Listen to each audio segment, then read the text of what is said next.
when you think about Israel's history in the region, and even with Hamas or Iran, these nations have sworn to destroy and annihilate the nation of Israel, right?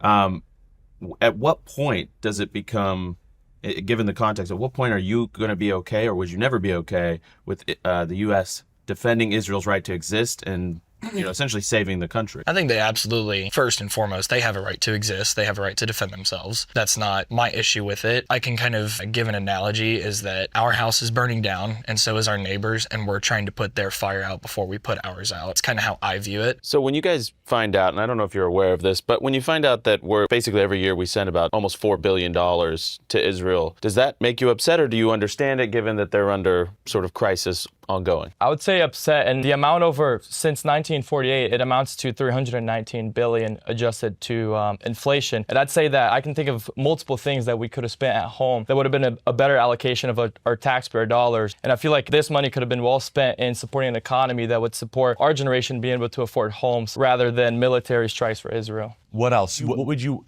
want to see from their government? If their government came out and said, we have a 5-year plan to decouple from U.S. aid, would that help people's view of Israel if they said, hey, we want to be self-reliant? Yes, absolutely. Do you think that would help? Yes. If they're like, thank you for the help since 1948, we're a rich country, we've balanced our budget, we have money in our sovereign wealth fund, which they actually do. Thank you. We're now going to decouple over the next 5 years and basically transition. Do you think that people would think higher of Israel? At least we'd stop talking about it so much.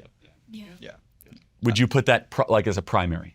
Yes. Yeah. I would say like that can kind of follow up with a lot of other things. Even European nations, like I feel like they were kind of like, even Trump had tried to kind of even out NATO so that everyone was kind of paying the same, not the same amount, obviously. 5%. Yeah. No, a lot of Americans do not want people freeloading off the United States.